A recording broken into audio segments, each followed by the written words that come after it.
우리가 주일 예배마다 마태복음의 말씀을 좀 나누었는데 오늘은 좀 본문을 바꾸어서 고린도전서로 넘어왔습니다.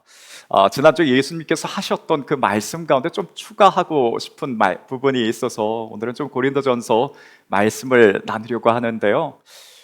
지난주에 바리새인 가운데 한 율법사가 예수님을 찾아와서 시험하는 질문을 던졌습니다. 율법사라고 한다면 구약 성경에 대해서 어떻게 보면 통달하고 늘 구약 성경을 연구하는 사람인데, 이런 사람이 예수님께 시험하는 질문을 했다라는 것은 평소에 자기가 가지고 있던 연구했던 주제 가운데 자신도 그렇고 그 누구도 해결하지 못했었던 어떤 질문에 대한 그런 내용이었어요.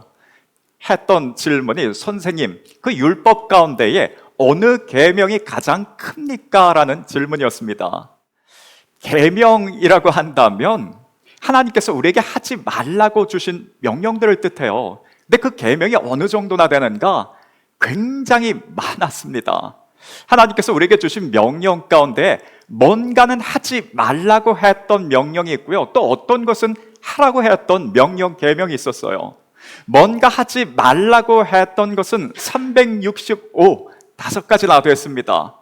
살인하지 말라, 간음하지 말라, 도둑질하지 말라 등등을 비롯해서 했었던 말씀이었어요. 반면에 무엇은 하라고 하셨던 말씀, 명령이 있었는데, 여호와를 찬양하라, 여호와께 감사하라, 안식일을 기억하게 거룩하게 지키라, 뭔가 하라는 것은 248개나 됐습니다. 합치니 모든 계명이 600개가 넘었어요. 613가지나 됐습니다. 그 당시에 지금과 같이 어떤 성경책도 있는 시절이 아니었고, 구전을 통해서 뭔가 하나씩 이어져서 내려온 것도 아닌데, 이거 뭔가 암기력이 좋지 못한 사람들 신앙생활 하기도 어려웠을 것 같아요. 하나님께서 모세라는 사람을 통해서 어느 날 갑자기 그 수많은 수백 가지의 율법, 명령을 주셨는데, 뭔가를 내가 하나님이 무엇을 좋아하는지 무엇을 싫어하는지 알아야지만이 신앙생활이 될 텐데 그거 하기가 어려웠을 것 같습니다. 그래서 그랬는지 하나님께서 그 많은 수백 가지의 계명을 꾹 눌러서 10가지로 만들어주신 것이 십계명이었습니다. 그 십계명의 카테고리 안에 어떻게 보면 그 수백 가지의 내용들을 다 담을 만한 그런 말씀들이었어요. 그래서 당시 시대 사람들 가운데 어떤 계명에 대한 이야기를 한다면 계명하면 십계명을 떠올렸을 것입니다.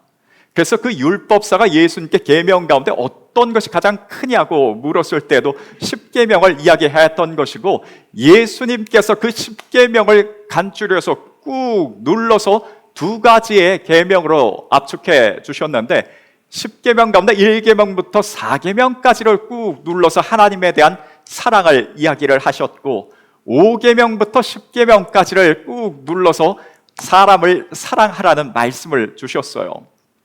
수백 가지의 계명 가운데 하나님께서 꾹 눌러서 압축하셔서 10계명을 우리에게 허락해 주셨고, 또 예수님께서 그 가운데 꾹 누른 것이 결국은 사랑이었습니다. 이 땅의 어떤 모든 종교 가운데 법전을 가지고 경전을 가지고 뭔가 그것을 따르는 것이 종교적인 신앙적인 생활일 텐데, 우리 그리스도인들은 그 몰라서 못 지킬 일은 없을 것입니다. 사랑 그 하나에 모든 것이 다 담겨져 있습니다. 우리가 아침에 일어나서 내가 그리스도인으로서 이게 맞는 생각인가 라고 했을 때 무엇에 비추어 보면 되는가? 거기에 사랑이 있는가 없는가입니다. 내가 오늘 하루도 이 행동을 할까, 이 말을 해야 할까 말까 했을 때 그 기준점이 되는 것이 사랑입니다. 내가 사랑이 동기가 되어서 이 말을 하고자 하는가, 이 행동을 하고자 하는가, 모든 것의 기준점은 사랑입니다. 그래서 우리 삶 가운데 사랑이라는 것이 들어가 있다면 성경의 모든 가르침을 다 지키는 것과 마찬가지이며, 율법사처럼 모든 어떤 신앙적인 행위를 한다고 성경적인 배움을 한다 할지라도 결국 우리 삶에 사랑이 없다면 성경을 하나도 지키지 못하는 것과 마찬가지입니다. 그래서 오늘 우리가 결국 사랑이라는 것을 우리가 우리 삶 가운데 포함시키고 그것이 우리 중심에 놓여야 되는데, 그 사랑이 결국 뭔가 어떻게 하는 것이 사랑하면서 사는 것인가? 이것을 살펴보고서 오늘 좀 본문을 바꾸어서 사랑에 대한 정의를 알려주고 사랑의 구체적인 내용이 무엇인가를 가르쳐주는 보통 사랑장이라고 불리우는 고린도전서 13장을 우리가 좀 살펴보고자 합니다. 고린도전서라고 한다면 고린도 교회에, 고린도 지역에 세워졌던 그 교회의 문제들에 대한 하나님의 처방전이 기록된 것이 고린도 전후서입니다. 그래서 고린도 전서 가운데 쭉 고린도 교회의 문제들을 이야기하면서 거기에 대한 하나님의 방안을 쭉 바울이 이야기하는 가운데 13장에 가서는 그 고린도 교회의 그 문제의 근원이 될 만한, 그 근원을 해결할 만한 하나님의 대책을 이야기했던 것이 그것이 바로 사랑이었습니다. 근데 그 사랑의 내용은 어떻게 보면 사실 좀 우리에게 있어서 좀 충격적입니다. 그 1절의 말씀을 같이 한번 보면요, 내가 사람의 방언과 천사의 말을 할지라도 사랑이 없으면 소리 나는 구리와 울리는 꽹과리가 되고 라고 했습니다. 이거 당시 고린도 교회 안에 있었던 상황이기도 합니다. 고린도 교회 안에서요, 영적인 은사들을 사모했어요. 여러분, 우리 은사 가운데 방언을 이야기하고 천사의 말을 한다는 것, 이건 대단한 영적인 경험이었을 것입니다. 근데 고린도 교인들이 이런 영적인 경험들을 사모했어요. 그들 안에 방언도 있었고 방언을 통역하는 은사, 예언의 은사, 뭔가 어떤 능력을 행하는 그런 은사들을 사모했는데 그 은사들을 행하면서 무엇이 우위에 있는가, 무엇이 더 높은 은사인가, 어떤 사람이 더 높은 지위, 높은 은사자인가를 가지고도 싸웠습니다. 곧 그 말은 사랑이 없이도 방언을 할 수 있고 사랑이 없이도 어떤 은사를 행할 수 있다는 말이 됩니다. 우리 가운데 우리가 가진 은사와 달란트를 가지고 뭔가 하나님의 일을 위해서 교회 일을 뭔가를 한다고는 하지만 그 가운데 사랑 없이도 행할 수 있다라는 것입니다. 사랑 없이도 하나님의 은사와 하나님의 일을 행한다 할 수 있다는 것이에요. 그 다음 말씀 2절에 보면 내가 예언하는 능력이 있어 모든 비밀과 모든 지식을 알고 또 산을 옮길 만한 그 믿음이 있을지라도 사랑이 없으면 내가 아무것도 아니라고 합니다. 대단한 능력 아닙니까? 내가 만약에 저에게 예언하는 능력과 산을 옮길 만한 그런 능력이 있다면, 성경의 모든 예언과 비밀과 지식들을 깨달아 알면서 설교하고 전하고 산을 옮길 만한 그런 능력이 저에게 있다면, 제가 아주 능력 있게 복음 사역과 목회 사역을 감당할 것입니다. 하지만 그렇게 할지라도 사랑이 없다면 아무 유익이 없다는 거예요. 제가 사랑 없이도 능력 있는 설교할 수 있고요, 사랑 없이도 뭔가 하나님의 기적과 같은 일을 행할 수 있다는 것입니다. 하지만 그렇게 할지라도 그것은 아무런 능력이, 아무런 유익이 없다는 거예요. 그 다음 3절에는요, 내가 내게 있는 모든 것으로 구제하고 내 몸을 불사르게 내어줄지라도 사랑이 없으면 그것도 아무 유익이 없다고 합니다. 이거 대단한 일 아닙니까? 내게 있는 일부분이 아니라 모든 것으로 구제하고 내 몸을 불사르게 뭔가 그와 같은 헌신을 할지라도, 이거 만약에 이처럼 행하는 사람이 있다면 이건 그리스도인으로서 대단히 추앙받을 만한 그런 모습이에요. 그런데 사랑이 동기가 되지 않고 행하는 그 모든 것들이 다 아무 유익이 없다고 합니다. 그래서 사랑입니다. 그래서 오늘 우리가 그 다음 이후에 4절부터 나오는 그 사랑의 구체적인 말씀을 좀 나누려고 하는데요, 오늘 이 짧은 시간에 이 방대한 내용을 좀 세세하게 나누기는 좀 어려울 것 같습니다. 그래서 실상 우리 삶 가운데 가정 안에서 우리 교회 생활 안에서 실용적으로 사용될 한번 사랑에 대한 그 부분을 좀 따로 구분해서 나누려고 합니다. 사랑이 무엇일까? 어떻게 하는 것이 사랑인가? 라는 질문을 한번 우리에게 한번 해본다면 교회 안에서도 각각 나오는 이야기는 다양할 거예요. 사랑이 무엇입니까? 사랑이 뭐라고 생각하십니까? 아마 교회 밖을 나가서 사랑이 무엇인가, 어떻게 하는 것이 사랑입니까? 라는 그 질문을 드린다면 가장 많이 나오는 얘기가 뭔가 사랑은 뜨거운 열정적인 그런 감성적인 것을 이야기하는 분들이 많을 것이에요.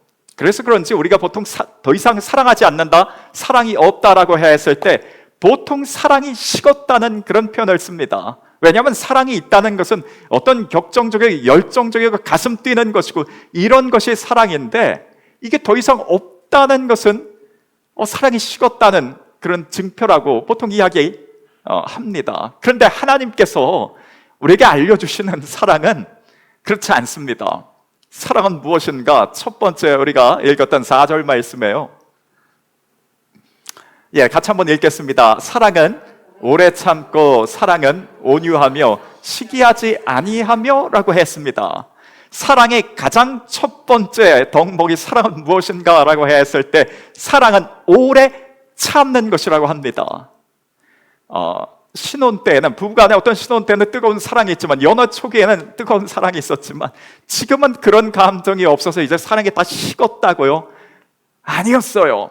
오늘 아침에도 그랬고 어제도 그랬고, 혹시라도 우리 가족 때문에, 남편 때문에, 아내 때문에, 뭔가 우리 자녀들 때문에 혹은 부모님 때문에 참으신 적이 있습니까? 아직 사랑하고 있다는 증거가 됩니다. 참는 것이, 오래 참는 것이 사랑이라고 합니다. 사랑은 어떤 가슴 뛰고 뜨거운 열정적인 이런 것만이 사랑이 아니라, 하나님께서 우리에게 알려주시는 사랑의 첫 번째는 오래 참는 것이었어요. 지금 누군가를 향해서 참고 계시다면 그 사랑하는 중이었습니다.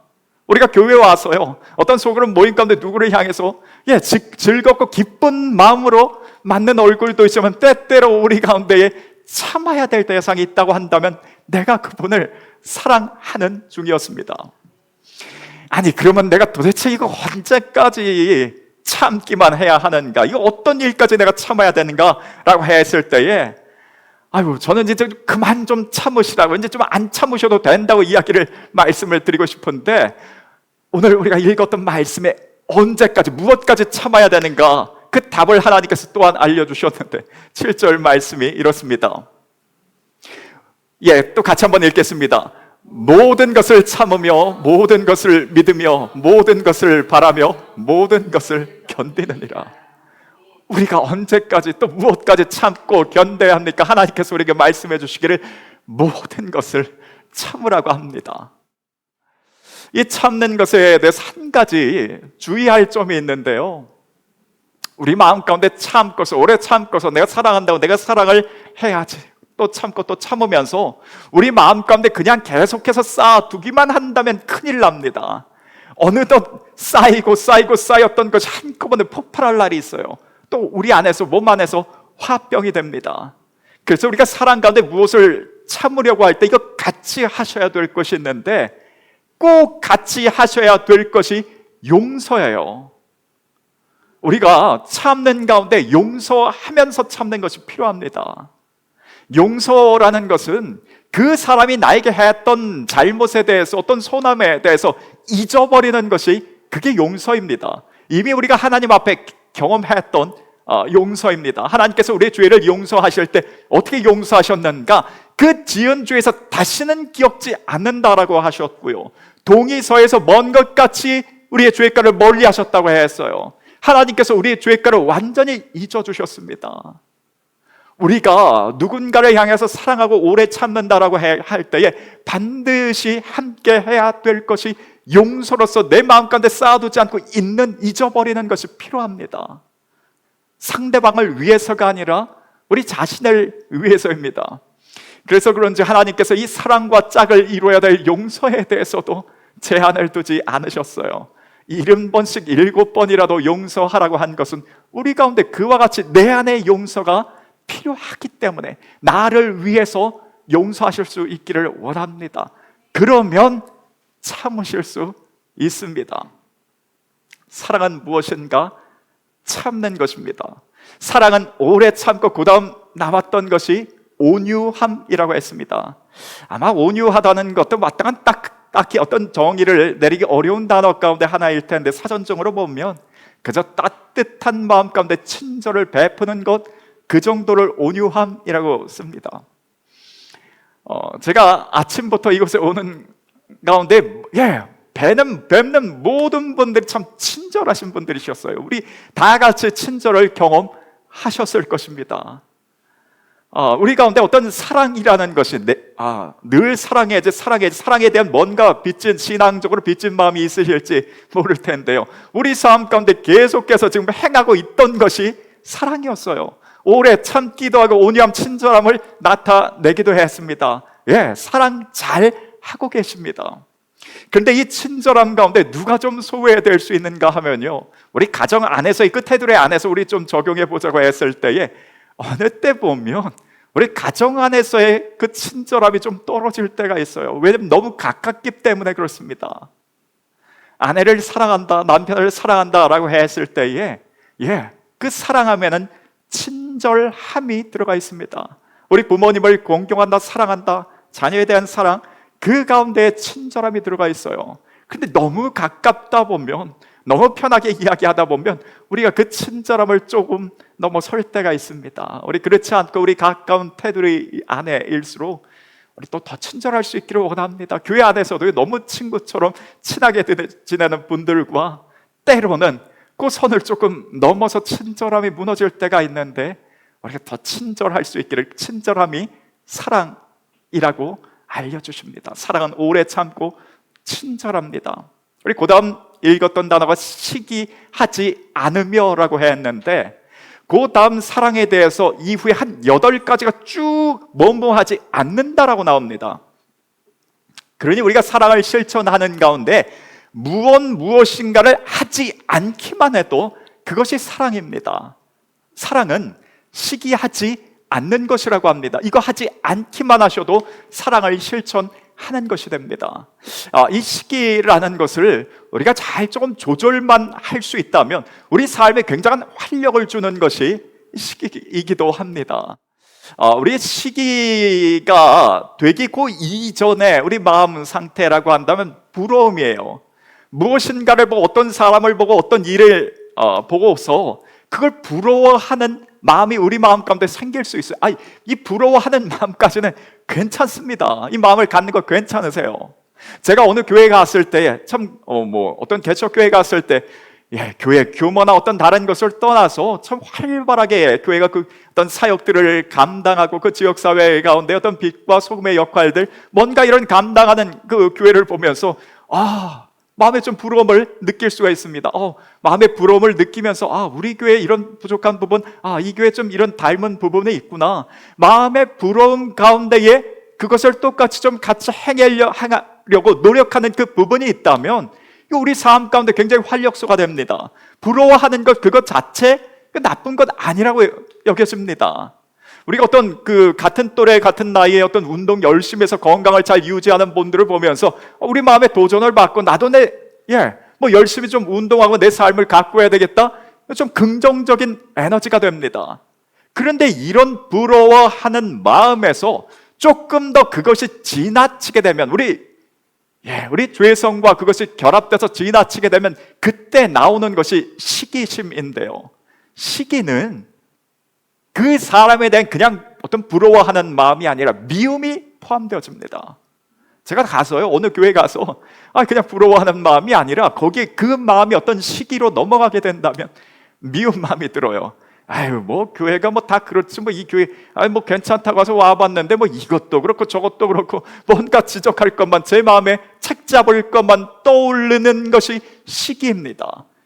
이게 시기로 넘어가게 되면 삶의 긍정적인 에너지로 넘어가지 않아요. 되지 않아요. 그 교회에 대해서, 그 목회자에 대해서, 그 삶에 대해서 뭔가 따르고자 배우고자 하는 그런 마음도 사라집니다. 그냥 비판이에요. 그게 시기입니다. 이것 하지 말라고 합니다. 사랑은 오래 참고 온유하며 친절하며 시기하지 않는 것, 하지 않기만 해도 그것이 우리에게 사랑이 됩니다. 그 이후에 계속해서 뭐뭐하지 않으며가 이어진다고 했는데, 우리 읽었던 우리 4절 그 후반절 후반절에 하반절에 같이 한번 읽겠습니다. 사랑은 자랑하지 아니하며 교만하지 아니하며라고 되어 있습니다. 여러분, 그 앞에 시기하지 않는 것은 다른 사람이 잘 되는 것을 봤을 때 나올 수 있는 것이 시기입니다. 그런데 자랑이라는 것은 내가 뭔가 잘 됐을 때예요. 내가 뭔가 잘 되는 것이 있을 때 그 모든 사람 거기에 대한 자랑하고 싶은 마음이 있는 것, 그게 사실입니다. 그런데 내가 이 자랑하는 것을 통해서 누군가가 그 마음에 시기심이, 형제 가운데 시기심이 생길 수 있고 그 마음 가운데 어려움이 있을 것 같아서, 그래서 내가 자랑하지 않는다면 그것은 형제에 대한 사랑의 실천이 됩니다. 근데 간혹 우리 가운데 이 올라오는 이 자랑하고 싶은 이 마음을, 이걸 절제할 수 없을 때가 있어요. 그럼 이때 어떻게 하면 좋으신가 하면요, 그 자랑의 방향을 살짝 조금 틀어서 하나님 자랑을 하시면 좋습니다. 아니, 내가 원래 이 일을 할 수 있는 사람이 아닌데, 아니, 우리 자녀가 원래 이런 걸 뭔가 할 수 있는 그런 능력이 있는 것이 아니었는데, 내가 예수 믿는 사람인데 하나님께서 나를 도와주셨다고, 하나님께서 우리 가정을 도와주셨고, 하나님께서 우리 자녀를 이렇게 해주셨다고 방향만 살짝 돌려서 하나님 자랑을 하는 것이에요. 이거 보통 하나님 자랑을 하나님께 영광 돌린다라고 합니다. 내 자랑은 하지 않으며 방향을 틀어서 하나님 자랑을 우리가 할 수 있기를 원합니다. 이건 형제에 대한 사랑을 실천함과 동시에 하나님에 대한 사랑이기도 합니다. 사랑은 자랑하지 않으며 또 그 이후에 하지 않는 것이 교만하지 않는다라고 했습니다. 교만은 그냥 교만하지 않는 것인데, 이것과 사랑을 실천하는 것과 이게 무슨 상관이 있을까 여겨질 수 있어요. 우리가 하나님 앞에 교만이라고 한다면, 아니, 감히 우리가 하나님 앞에 나를 스스로 높이는 경우는 그건 생각하지 못할 거예요. 그런데 우리가 하나님 앞에 어떻게는 교만할 수 있는가 하면요, 우리가 다른 사람의 누군가의 말을 듣는다라는 것은 그 사람이 나보다 조금 낫다는 것을 전제로 할 때 그 상대방의 말을 듣습니다. 우리가 어느 순간부터 하나님의 말에 그렇게 잘 귀 기울이지 않고 그냥 내 생각대로 내 뜻대로 살고 있다면 그것이 바로 하나님 앞에 교만이 돼요. 하나님의 말씀보다, 하나님의 뜻보다 어느덧 내가 내 삶 가운데 우선이 됐을 때 그것이 우리 가운데 교만이 됩니다. 우리 이 교만하지 않기를 원합니다. 또 우리 주위의 사람들 가운데에 그 사람의 말을 듣고 사는 것, 그 사람이 나보다 남을 더 낫게 여기라는 그 말씀이 우리 마음 가운데 있기 때문에 누군가의 말을 듣습니다. 그런데 교만한 사람은 그 누구의 말도 듣지 않아요. 잘 듣지 않을 때 그때가 어떤 상태인가? 내가 교만한 상태입니다. 우리 하나님 말씀에 귀를 열고 또 주변 사람들의 그 말 가운데 귀를 열 수 있는 교만하지 않은 겸손함이 우리 가운데에 있기를 원합니다. 그 이후에 하지 않는 것도 5절부터 나오는 말씀 가운데에 무례히 행하지 아니하며 라고 했습니다. 사랑은 무례하게 행하지 않는 것입니다. 또 자기의 유익을 구하지 않으며 라고 했습니다. 말씀 그냥 그대로 띄워주시고요. 자기의 유익을 구하지 않는다라는 이 말씀을 우리가 우리 삶 가운데 조금 더 실천하기 위해서 말씀을 좀 번역해 본다면, 자기의 유익만을 구하지 않는 것, 자기의 것만을 챙기지 않는 것이에요. 아니, 그렇게 해석하지 않고 이 말씀을 자기의 유익을 구하지 않는다라고 한다면 그것도 조금 이상한 삶이 됩니다. 분명히요, 여러분, 내 가족, 자기의 일, 자기의 나라, 자기의 교회, 내 자녀와 옆집의 자녀와는 이 같을 수가 없어요. 자기의 유익을 아예 구하지 않는 삶도 이상할 것입니다. 자기의 가족과 다른 가족과 다를 수밖에 없어요. 그런데 그리스도인들이 언제나 챙기는 그 대상이 내 것만을 챙긴다면, 자기 유익만을, 자기 것만을 챙긴다면 이게 참 아쉬운 모습이 됩니다. 그래서 이 말씀을 우리 삶 가운데 조금 더 실제적으로 적용한다면 자기 것에 대한 유익 누구나 챙길 수 있어요. 그런데 우리의 삶이 거기에만 머무르지 않고 늘 자기 것만 챙기는 것이 아니라 우리 주위를 좀 돌아볼 수 있는 그 여유가 있기를 원합니다. 그것이 사랑이라고 합니다. 그 이후에 하지 않는 것 가운데 성내지 않는다는 말씀이 있었어요. 성내지 않는다라는 것에 대해서 내가 뭐 그렇게 뭐 성내는 일이 있나라는 그런 마음이 저도 문득 떠올랐어요. 뭐 나는 이 부분에 대해서는 크게 거리낄 없다라고 여겼는데, 아니 그러고 나서 돌아보니까 문득 제 안에 어떤 분노나 화가 좀 치밀어 오를 때가 있더라고요. 그런데 그러면서 생각했던 것이요, 아니 이게 좀 분내는 것, 성내는 것이 이게 죄인가? 이게 잘못인가라는 그런 생각이 들었어요. 만약에 분내는 것, 성내는 것, 그것 자체가 죄라면, 아니 하나님도 죄를 지으셨고, 아니 하나님도 진노하실 때가 있으셨어요. 또 예수님도 성전에 가셔서 어떻게 하셨는가? 그 성전 안에 있는 모든 것을 막 들러 엎으시면서 그 노끈으로 채찍을 만드셔서 그걸 휘두르시면서 짐승들을 내어 쫓으셨다고 하는데, 그때의 예수님께서 어떤 뭐 부드러운 말씀으로 그렇게 하셨겠는가? 아니에요. 예수님이 어떤 진노하면서 화내면서 성내시는 것은 마찬가지셨을 것입니다. 그래서 우리 가운데에 어떤 성내는 것, 하지 말아야 되죠. 근데 그 어느 상황이 됐을 때 분내고 그 성내는 것에 대해서 성경은 또 용인을 하더라는 거예요. 이게 어떤 차이가 있는지는 우리가 구분할 수 있기를 원합니다. 뭔가 불의한 것을 보고 잘못된 것을 보고 거기에 대해서 뭔가 분을 낼 수 있는 것, 이거 어떻게 보면 우리 하나님, 공의로우신 하나님의 성품을 닮았기 때문에 우리 삶 가운데 자연스럽게 나타날 수 있는 모습이기도 합니다. 이때는 우리도 분낼 수 있습니다. 모세를 향해서 온 지면에 모세보다 온유한 자가 누가 있는가라고 했지만 그 모세도 엄청난 분노를 내쏟았습니다. 한 번은 십계명 돌판을 바닥에 던지면서까지 분을 내고 화를 냈어요. 그런데 그 화를 냈던 이유가 어떤 자기 자신 안에 있는 그런 죄의 성품 때문에 어떤 분노에서 짜증이 나서 유발돼서 했던 행동은 아니었습니다. 분명 이스라엘 백성들이 여지껏 하나님의 도우심과 인도하심 가운데에 출애굽해서 진행해 왔는데, 그 어느 순간 가서 황금 송아지 만드는 그것을 보고 나서 모세가 격분했어요. 결국 백성들의 마음 가운데 중심에 있던 것은 저 황금 돈이 아니었는가? 그 황금과 그 돈 앞에 하나님께서 무시당하는 그 모습을 보면서 모세가 그 어느 날 격분하면서 바닥에 돌을 깨뜨렸습니다. 예수님도 마찬가지셨어요. 아니 그 40일 동안 금식한 그 이후에도 그 어마어마한 절제력을 보이셨던 그 예수님께서, 그 참기 어떻게 보면 달인과 같은 예수님께서 크게 진노하시고 분노하셨는데, 그 하나님의 성전에 들어가셨을 때에 그 하나님을 예배하고 하나님께 기도해야 될 그것이 온갖 시장터로 사람의 욕심을 가득 채우기 위한 그 시장터로 변질된 그 모습을 보고, 그 사람들 앞에서, 그 돈 앞에서 역시 하나님께서 무시당하는 그 모습을 보고 예수님께서도 격분하셨습니다.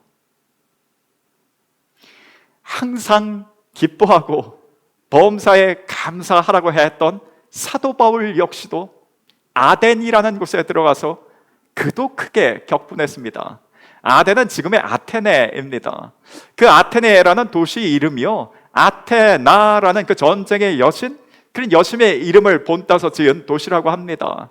그러니 겉으로 볼 때는 어떤 철학과 문화에 아주 발달된 곳이었는지 모르지만, 바울의 눈으로 봤을 때 그 도시 전체가 아테네라는 그런 여신을, 우구상을 숭배하는 그런 도시로 보였어요. 그래서 하나님 앞에 역시 바울이 의로운 분노를 일으켰습니다. 우리가 이들의 분노에 대해서 부끄럽게 여기지 않는 것은 하나님 앞에서 보였던 불의한 것에 대해서, 잘못된 것에 대해서 거기에 대해서 분노와 의분을 일으켰기 때문에 그렇습니다.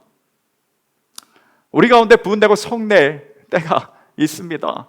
뭔가 잘못된 모습을 보고, 이거 하나님의 공의로우심에 대해서, 성경 말씀의 그 진리에서 벗어나는 그 부분들을 보고 우리 하나도 역시 의로운 분노가 일어날 수 있어요. 이것까지를 성경에서 금하는 것은 아닙니다. 다만 우리 어떤 죄의 성품에 의해서 일어나는 감정적인 그런 격분에 대해서는 우리가 하지 말아야 될 것입니다.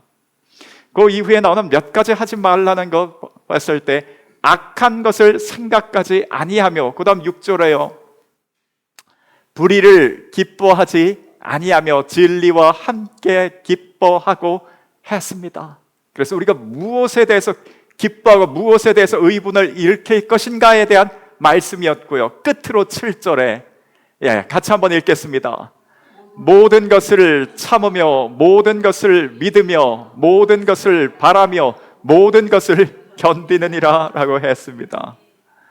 오늘 우리가 사랑에 대한 말씀을 들으면서요, 좀 세부적으로 우리 삶 가운데 어떻게 사랑을 실천할까를 좀 나누었는데, 그 가운데 이 사랑의 시작부터 사랑은 오래 참는 것으로 시작해서 그 끝으로 가서는 그 모든 것을 참고 견디는 것이 그게 사랑이라고 알려줍니다. 우리가 보통 사랑하면 어떤 따뜻하고 뭔가 뜨겁고 좀 열정적인 가슴 뛰는 그런 감정들이 그것이 사랑이라고 보통 흔히들 생각하지만, 하나님께서 우리에게 알려주시는 사랑은 오늘 그렇지 않았습니다. 사랑은 오래 참는 것으로 시작해서 모든 것을 견디는 것이 사랑이었습니다. 우리가 보통 언제 오래 참고 견디게 되는가? 우리의 삶이 내 생각대로 되어지지 않을 때 그렇습니다. 내가 기도했던 내용과 제목들이 얼른 이루어지지 않을 때에, 뭔가 계획했던 것이 자꾸 틀어질 때에, 그때 우리가 참고 또 참게 돼요. 우리가 하나님 앞에 하나님을 사랑한다는 것은 내 신앙의 자리 가운데 뭔가 내 생각대로 계획대로 하나님께서 내 기도 응답에 대해서 더디 응답해 주시는 것 같은 그 상황 가운데서도 우리가 하나님을 사랑한다는 것은 내 신앙의 자리를 지키고 그 신앙의 자리에서 견디겠다는 것이 하나님에 대한 사랑이 됩니다. 우리 그 사랑하면서 신앙생활 할 수 있기를 원합니다. 우리 주위의 가운데서도 우리가 사랑한다는 것은 내 삶의 그 자리를, 내가 하는 그 일을 견디고 그 가운데 버텨내는 것, 그것이 사랑이었습니다. 이처럼 우리 가운데에 사랑이 있을 때에 하나님께서요, 지금 현재 우리가 겪는 고난은 장차 나타날 영광과 비교할 수 없다라고 했습니다. 우리 모든 말씀의 압축인 이 성경대로 우리 살기 위해서 사랑 가운데 인내하고 사랑 가운데 고난을 감내할 때에, 이것이 그냥 그렇게 우리의 삶이 참다가 견디다 그렇게 끝나는 삶이 아니라 그 어느 때에 하나님께서 반드시 우리 가운데 이전 고난에 비교할 수 없는 영광스러운 삶으로, 복된 삶으로 우리 가운데 허락해 주실 것입니다. 우리가 그것을 바라보면서 여전히 오늘도 내일도 우리 가족의 그 테두리 안에서, 우리 교회 안의 모임 가운데, 내가 삶에 있는 그 현장 가운데 사랑을 나타내는 그런 삶이기를 소원합니다.